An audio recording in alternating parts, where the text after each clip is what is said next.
Nous allons encore acclamer le Seigneur. Nous allons...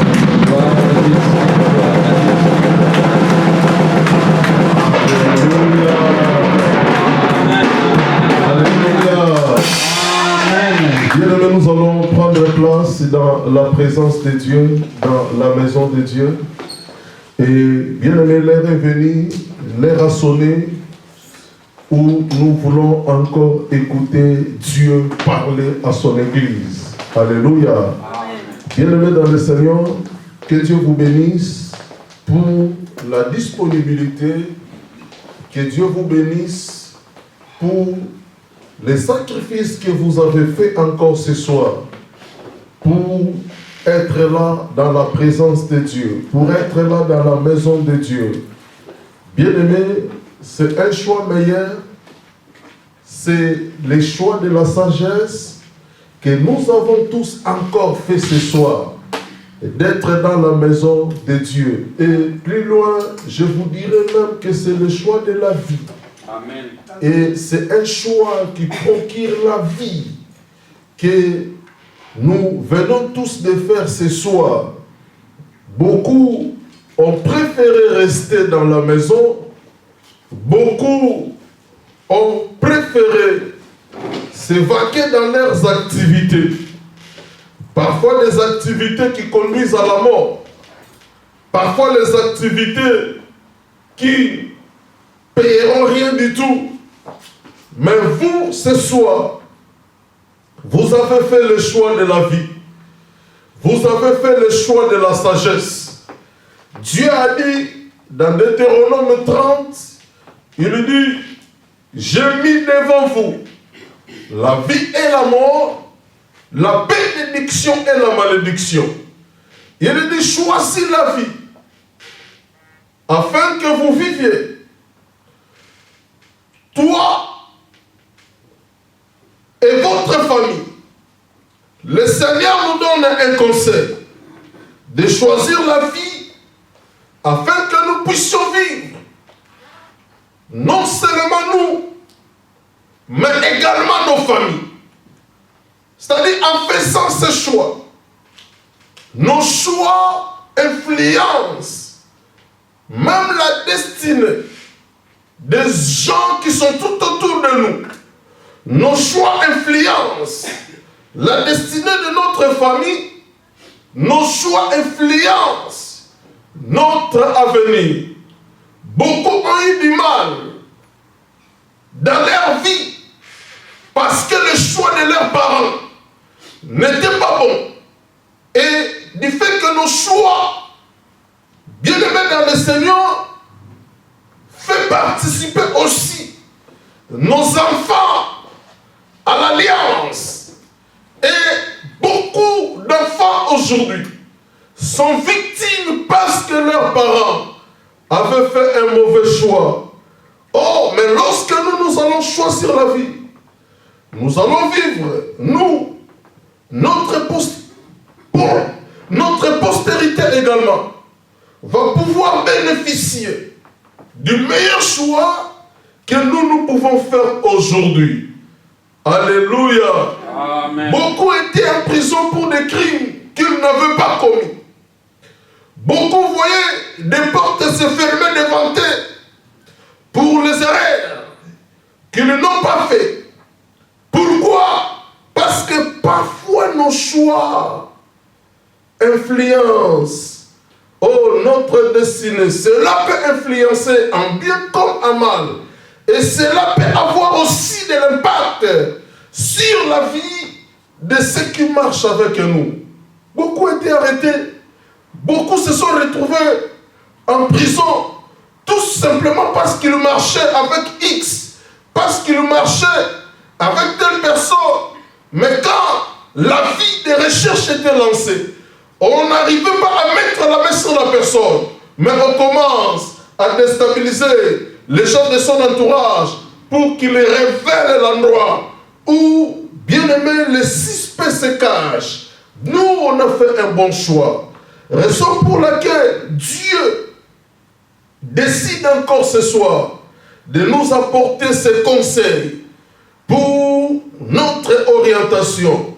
Ce soir, nous continuons à parler sur vivre les promesses de Dieu. Bien-aimés dans le Seigneur, aujourd'hui, il est question non seulement des promesses de Dieu, mais aujourd'hui, il est question de vivre les promesses de Dieu dans notre vie. On a longtemps entendu parler des promesses de Dieu. On a longtemps écouté des enseignements sur les promesses de Dieu. Bien-aimés, ça fait très longtemps.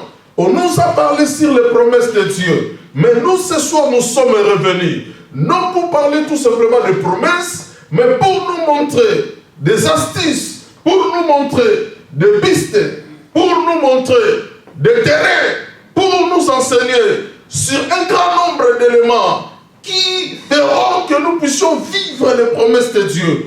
En ce temps, on n'a plus besoin d'écouter les promesses de Dieu. On n'a plus besoin d'écouter parler des promesses. Mais le temps de vivre les promesses de Dieu a sonné. Le temps de vivre les promesses de Dieu, bien-aimé, est arrivé. Aujourd'hui, bien-aimé dans le Seigneur, notre objectif, notre prière, ce n'est pas d'écouter, ce n'est pas de continuer à entendre parler des promesses de Dieu.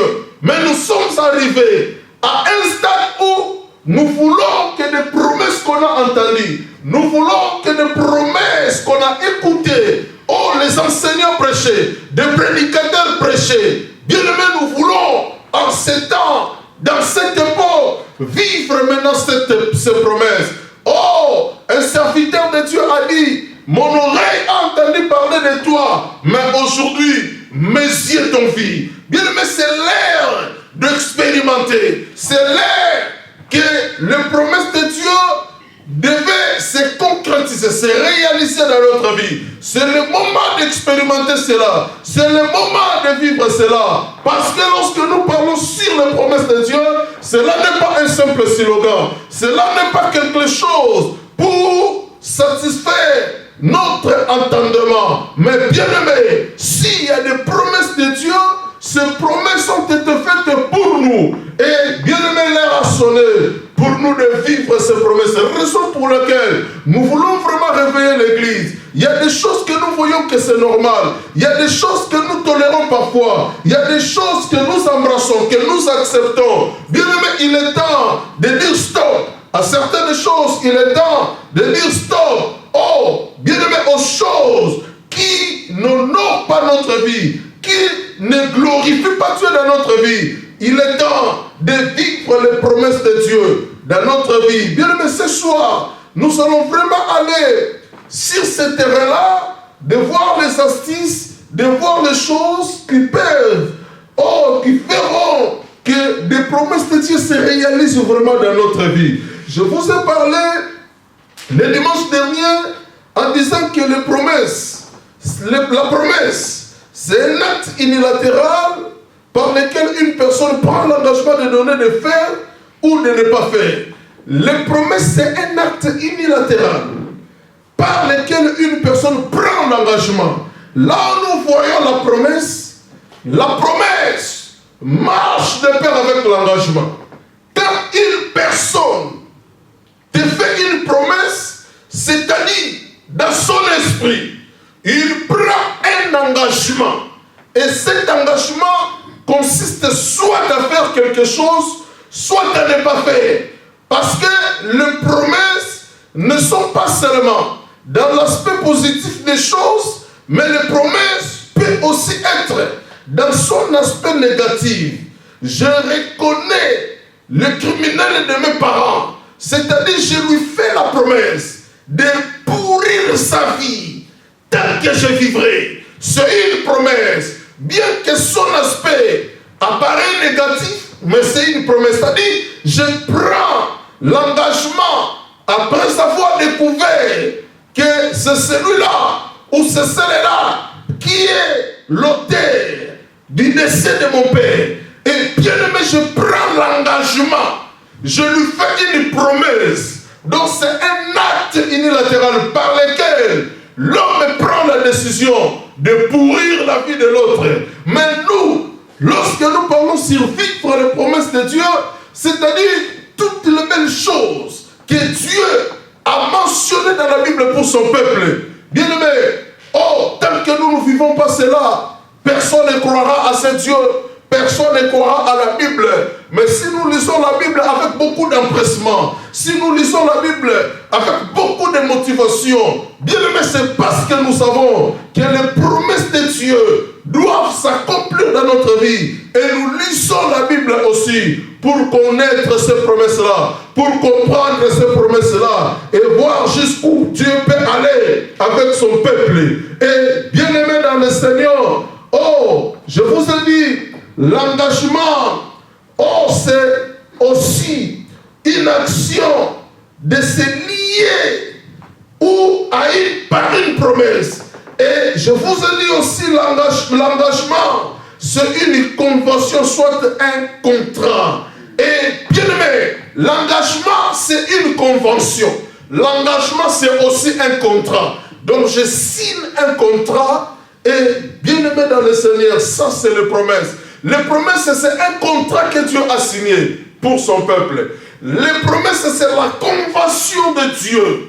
Donc l'engagement de Dieu, oh, de faire du bien à son peuple, d'élever son peuple dans une nation hostile à l'évangile. Lorsque nous sommes arrivés, Dieu prend l'engagement, oh, d'élever son peuple pour montrer à la face du monde, pour montrer à ce peuple-là que lui, il est Dieu, afin de les ramener à la repentance. Et je vous ai dit, pourquoi Dieu accomplit ses promesses. J'avais dit, Dieu accomplit ses promesses pour trois raisons. La première raison, Dieu accomplit ses promesses parce qu'il nous aime.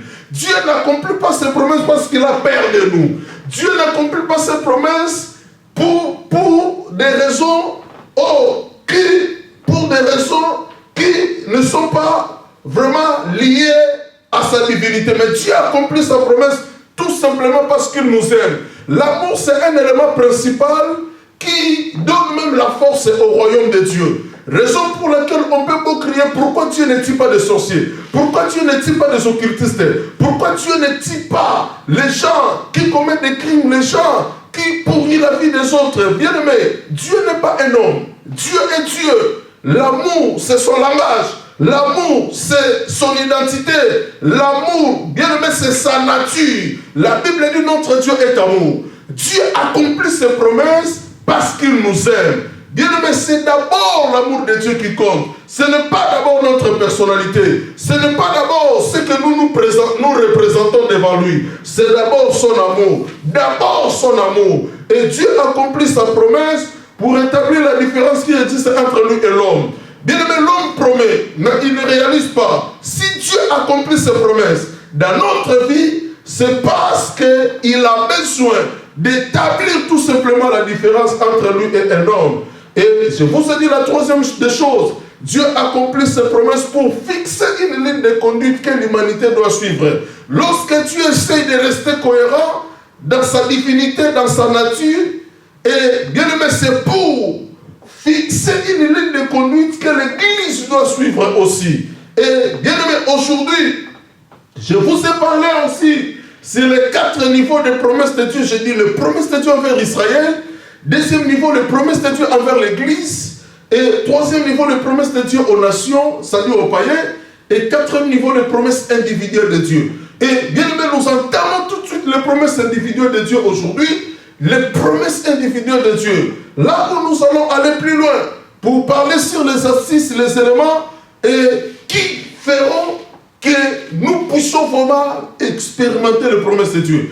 Vivre les promesses de Dieu dans notre vie. Donc nous allons aujourd'hui voir des promesses individuelles, des promesses qui ne seront pas collectives, des promesses qui ne seront pas nationales, des promesses qui ne seront pas internationales, des promesses qui ne seront pas pour l'Église, mais des promesses individuelles. Lisons Genèse chapitre 12, le verset 1er jusqu'au verset 3. Bien aimé, écoutez-moi attentivement. Le message d'aujourd'hui engage ta destinée. Le message d'aujourd'hui engage ta vie. Les promesses individuelles de Dieu. Genèse chapitre 12, le verset 1 à 3. La Bible dit, Abraham sont arrivés au pays de Canaan. L'Éternel dit à Abraham, individuellement, personnellement à Abraham. L'Éternel dit à Abraham, va-t'en de ton pays, de ta patrie et de la maison de ton père, vers le pays que je te montrerai. Je ferai de toi, promesse individuelle, je ferai de toi une grande nation et je te bénirai. Je ne vous bénirai pas. Et je te bénirai. Je rendrai ton nom grand. Deviens donc une source de bénédiction. Je bénirai ceux qui te béniront. Je maudirai celui qui te maudira. Toutes les familles de la terre seront bénies en toi. Parce que,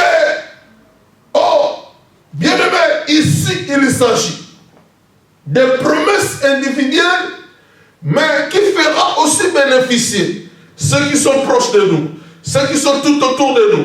C'est comme nous voyons lorsque quelqu'un devient président de la République ou occupe un poste élevé, c'est lui seul qui vient d'être élevé, mais il lui fait bénéficier les gens qui étaient tout autour de lui, ses amis, ses connaissances, ses proches, les proches de ses proches, parce qu'il y a des gens que je ne connais pas, qui vont passer par l'évangéliste Gédéon pour être connectés à moi, afin d'occuper peut-être un poste vacant dans mon cabinet. Bien aimé, c'est comme ça.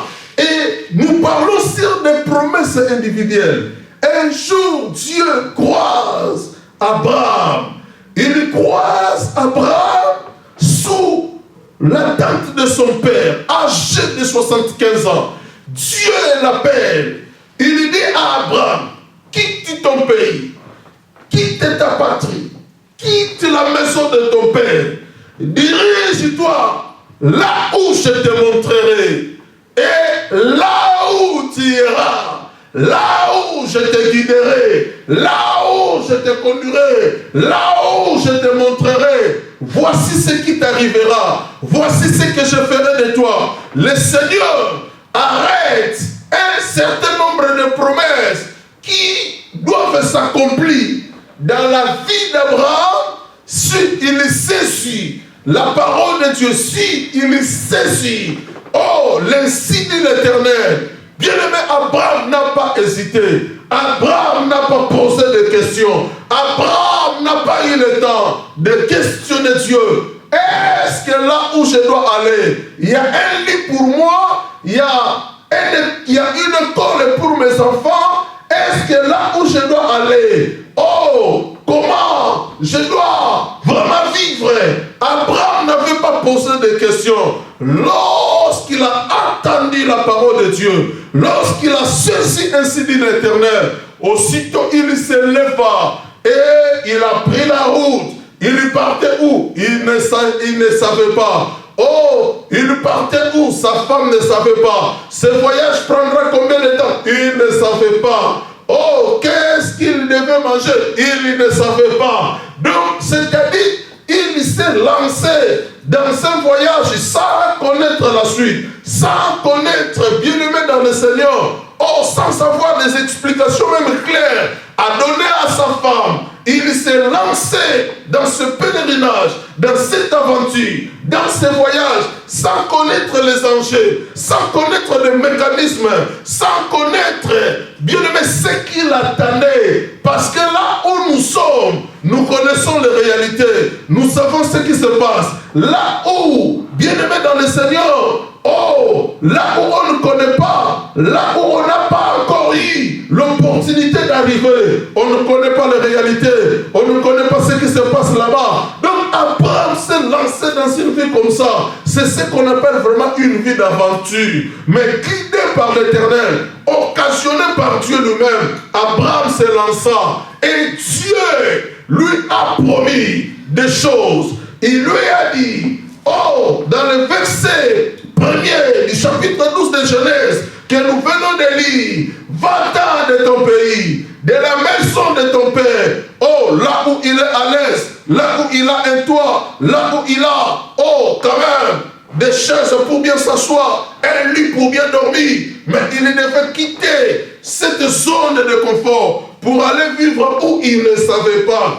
Dieu lui a dit, je ferai de toi une grande nation. Je te bénirai. Donc, je ferai de toi une grande nation. C'est-à-dire, oh, quand Dieu dit, je ferai de toi une grande nation, entre parenthèses, il lui promet de bénir les fruits de ses entrailles. Entre parenthèses, il lui promet que des familles sortiront de lui. Oh, entre parenthèses, il lui promet que, bien aimé, il va, oh, les multiplier. Sa postérité sera multipliée. Sa descendance sera multipliée. Oh, Dieu a promis de faire d'Abraham, oh, un père d'une grande famille. Et bien aimé, Dieu lui a dit, et je te bénirai. Dieu peut te donner des enfants sans te bénir. Dieu peut te donner la postérité sans te bénir. Mais il a dit, en dehors de faire de toi une grande nation, je te bénirai aussi. C'est-à-dire, je te bénirai. La bénédiction de Dieu peut être spirituelle. La bénédiction de Dieu peut être, bien aimé, financière. La bénédiction de Dieu peut être matérielle. Mais lorsque Dieu dit à Abraham, je te bénirai, Dieu voit toutes les bénédictions. Parce que ici, Dieu n'avait pas précisé. Lorsque Dieu veut bénir quelqu'un, et en touchant un aspect de la bénédiction, il dit, tu seras béni de toutes sortes de bénédictions spirituelles. Mais lorsque Dieu dit dans la Bible, je te bénirai, c'est-à-dire, il voit toutes ces bénédictions. Donc, Abraham devait être béni spirituellement. Abraham devait être béni financièrement. Abraham devait être béni matériellement. Abraham devait être béni sur tous les plans. Parce que Dieu n'avait pas précisé la bénédiction, c'est-à-dire toutes les bénédictions étaient bien aimées pour Abraham. C'était encore une promesse. Mais un peu plus tard, cette promesse, bien aimée, s'est accomplie. Dieu a dit, je rendrai ton nom grand. Ton nom sera grand. Bien aimé, Abraham est décédé il y a longtemps. Abraham est parti il y a longtemps. Mais Dieu, avant sa mort, il a rendu son nom grand. Bien aimé, chaque jour dans le monde, quelque part, un prédicateur parle d'Abraham. Un prédicateur cite le nom d'Abraham. Si nous prenons la journée du lundi, tous les prédicateurs qui vont prêcher à travers le monde inciteront le nom d'Abraham. Pourquoi? Parce que Dieu a rendu son nom grand. Alléluia. Dieu a promis de rendre le nom d'Abraham grand. Il y a beaucoup de gens, bien aimés, dont leurs noms sont aussi, oh, écrits dans la Bible, mais on ne parle pas d'eux. On ne les calcule pas. Mais Abraham, bien aimé dans le Seigneur, c'est-à-dire c'est quelqu'un, il est le père de la foi. Donc c'est-à-dire nous parlons de lui. Lorsque nous ciblons la foi chrétienne, lorsque nous parlons de la foi chrétienne, on va forcément penser à Abraham. On va forcément parler d'Abraham, parce qu'il est le père de la foi. Et Dieu a dit, oh, je rendrai ton nom grand. Oh, je rendrai ton nom grand. Et tu seras une source de bénédiction. Lorsque Dieu dit de faire de toi une source de bénédiction, bien aimé, dans le langage théologique, lorsque Dieu promet de faire de toi une source de bénédiction, c'est-à-dire, ça signifie des choses. La première des choses, ta bénédiction qui deviendra une source, c'est-à-dire tu auras une bénédiction qui ne finira jamais. Amen. Parce que bien aimé dans le Seigneur, la source d'eau continuera.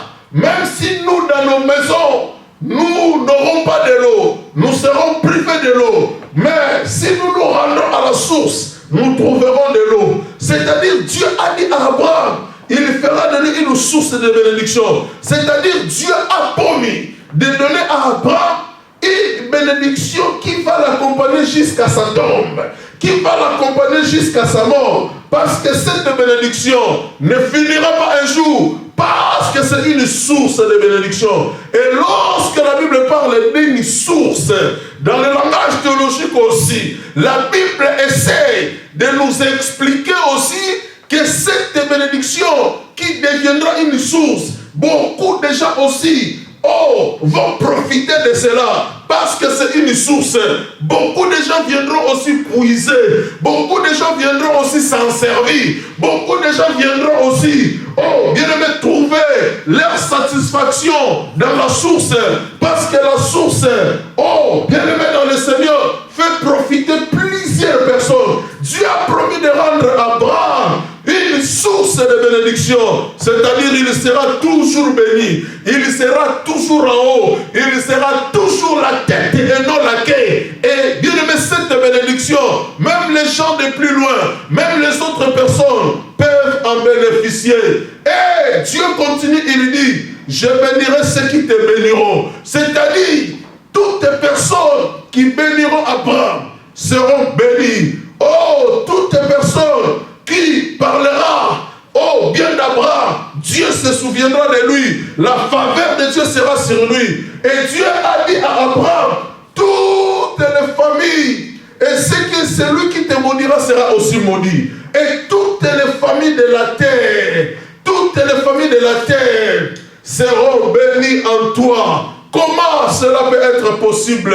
Bien-aimé dans le Seigneur, si Abraham,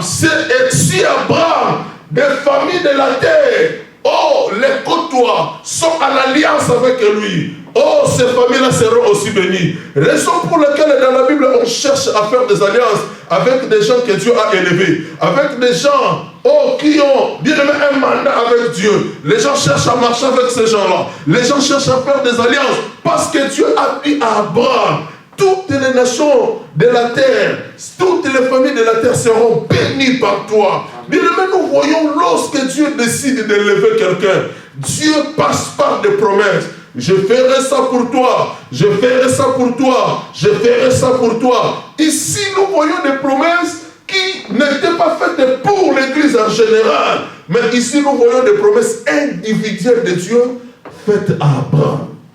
Alléluia.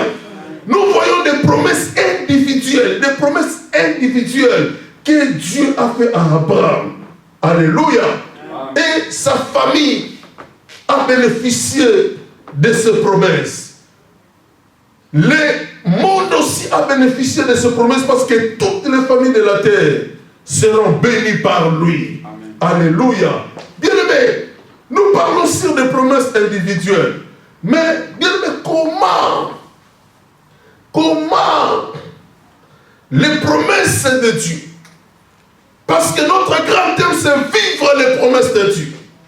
Mais aujourd'hui, je vais commencer à faire cette étude sur les éléments pour vivre les promesses de Dieu. Je vais parler sur 5 éléments pour vivre les promesses de Dieu. Amen. Voici 5 éléments pour vivre les promesses de Dieu dans ta vie. Donc, là où tu es, dans la Bible, il y a beaucoup de promesses que Dieu a fait pour toi, d'une manière individuelle. Dis-le, comment tu peux vivre les promesses de Dieu? 5 éléments pour vivre les promesses de Dieu. Premier élément, pour vivre les promesses de Dieu. Premier élément, bien-aimé, considère que toutes ces promesses ont été écrites uniquement pour toi. Considère que toutes ces promesses que nous lisons dans la Bible ont été uniquement écrites pour toi. Bien-aimé, si nous sortons de cette logique, nous barrons la route à l'accomplissement des promesses de Dieu dans notre vie. Considère que toutes les promesses de Dieu que nous voyons dans la Bible, cela a été écrit pour toi. Si nous perdons cette philosophie, si nous privons à notre esprit, bien-aimé, de mettre cette logique en place, c'est-à-dire nous serons déclassés, c'est-à-dire les promesses de Dieu ne s'accompliront jamais dans ta vie, mais pour activer l'accomplissement des promesses, pour vivre l'accomplissement des promesses de Dieu dans ta vie, bien-aimé, dans ta tête, tu dois toujours considérer tu dois toujours mettre cette philosophie en place que les promesses de Dieu que nous lisons dans la Bible, cela a été écrit pour toi. Ce sont tes promesses. C'est pour toi ces promesses. Lorsque nous considérons les choses comme ça, bien-aimés dans le Seigneur, c'est-à-dire les promesses de Dieu vont se réaliser. Les promesses de Dieu vont s'accomplir dans notre vie. Parce que Dieu ne nous donne pas des choses qui sont loin de notre esprit. Mais Dieu nous donne les choses, je vais vous expliquer une réalité. Dieu nous donne les choses qui sont dans notre esprit. Raison pour laquelle la Bible dit il fait les choses même au-delà de ce que nous imaginons et pensons. C'est-à-dire, il y a la pensée humaine, il y a l'esprit humain. Lorsque ton esprit capte une vérité, lorsque ton esprit adhère à une philosophie, lorsque ton esprit croit à un courant de pensée, et bien aimé, ce courant de pensée prendra maintenant le corps, prendra la chair, se développera à nous. Et nous allons, bien aimés dans le Seigneur, faire de ce courant de pensée notre vie et nous allons vivre comme ça. Et Dieu, dans le domaine aussi de l'esprit, il utilise la pensée. Ce qui pénètre notre esprit, ce que notre esprit accepte, ce que notre esprit croit, c'est cela qui va s'accomplir, bien aimés dans notre vie. Quand nous considérons que toutes les promesses de Dieu dans la Bible, sont écrites pour nous, bien-aimés dans le Seigneur, c'est dans ce moment-là, on est proche de vivre l'accomplissement des promesses de Dieu dans notre vie. Mais lorsque nous lisons la Bible, nous disons, celui-ci a été écrit pour Abraham, ce n'est pas pour moi. Celui-ci a été écrit pour Job, ce n'est pas pour moi. Celui-ci a été écrit pour un tel, ce n'est pas pour moi. Cela a été écrit pour X, ce n'était pas écrit pour moi. Et bien aimé, notre esprit n'adhère pas à cette pensée, à cette philosophie, que tous ceux qui sont écrits ont été écrits pour nous. Bien aimés dans le Seigneur, nous allons rien vivre. Alléluia. Nous sommes dans 2 Corinthiens, chapitre 1er, le verset 20. Dans 1 Corinthiens, chapitre 1er, le verset 20. Un verset que vous connaissez, 2 Corinthiens 1er, le verset 20. La Bible dit les promesses de Dieu sont oui et amen. Bien aimé, qu'est-ce que cela veut dire? Les promesses de Dieu de la Bible sont oui et les promesses de Dieu sont amen. C'est-à-dire, le Dieu qui a fait les promesses, le Dieu qui a écrit des promesses dans la Bible, ce verset fait tout simplement dire les promesses de Dieu sont oui et les promesses de Dieu sont amen. C'est-à-dire, c'est une expression théologique qui veut tout simplement dire Dieu accomplit toujours ses promesses. C'est ça ce que ça veut dire. Amen. Les promesses de Dieu sont oui et les promesses de Dieu sont amen. Cela veut tout simplement dire que Dieu accomplit toujours ses promesses. Dieu ne passe pas à côté de ses promesses. Dieu accomplit toujours ses promesses. Dieu réalise toujours ses promesses. Dieu est là pour maintenir ses promesses. Dieu est là pour accomplir ses promesses. Dieu accomplit toujours ses promesses. Alléluia. Dieu accomplit toujours ses promesses. Et du fait qu'il accomplit toujours ses promesses, que notre esprit adhère, nous devons, bien aimés, considérer que toutes les promesses ont été, bien aimés, écrites pour nous, uniquement pour toi. Quand tu lis, tu dois comprendre, tu dois savoir, tu dois mettre dans ta tête que cela a été écrit uniquement pour toi. Considère que cela n'était pas écrit pour ton voisin. Considère que cela n'était pas écrit pour ton frère. Considère que cela n'était pas écrit pour ta sœur. La philosophie que nous devons mettre en place pour vivre l'accomplissement des promesses de Dieu dans notre vie, bien aimé, considère que c'est pour toi, pas pour quelqu'un d'autre. Alléluia. Deuxième chose. Sur 5 choses pour vivre les promesses de Dieu dans ta vie. Deuxième chose, pour vivre les promesses de Dieu dans ta vie, avoir l'alliance. Être en alliance avec Dieu. Je vais expliquer.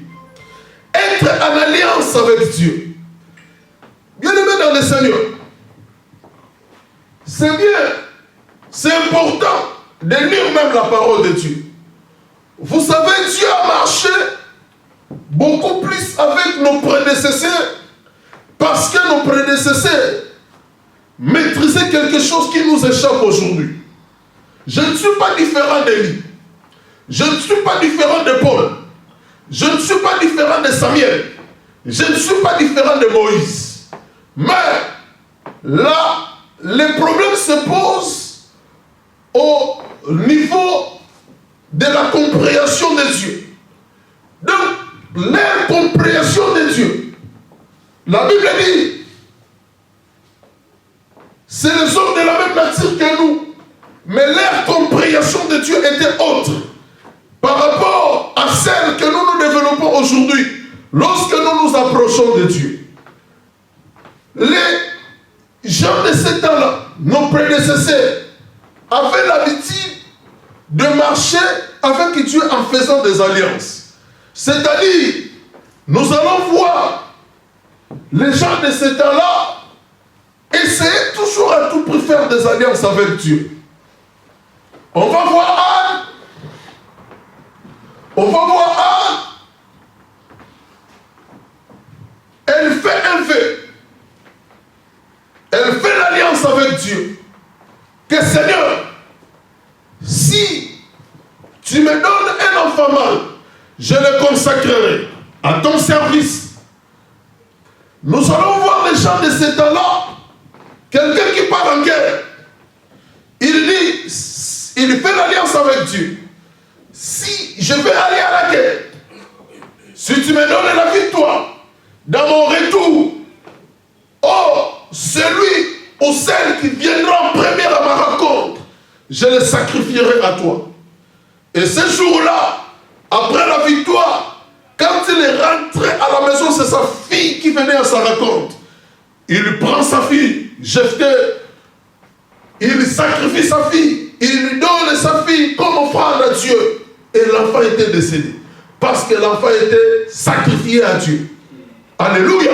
Bien, mais c'est-à-dire nos prédécesseurs avaient une haute compréhension de Dieu. Ils marchaient avec une alliance avec Dieu. Mais nous, aujourd'hui, tu peux être chrétien pendant 20 ans. Tu peux être chrétien pendant 10 ans. Tu as zéro alliance avec Dieu. Tu n'as pas une alliance, une convention avec Dieu. Et, bien aimé dans le Seigneur, nous privons de beaucoup de choses de la part du Seigneur. Nous vivons sans alliance avec Dieu. On n'a pas une alliance avec Dieu. Tu es chrétien depuis un certain moment. Tu n'as pas une alliance entre toi et Dieu. Bien aimé, être en alliance avec Dieu, c'est la deuxième chose en parlant sur les 5 éléments pour vivre les promesses de Dieu dans ta vie. Dieu marche avec les hommes d'alliance. Dieu accompagne beaucoup plus les hommes d'alliance.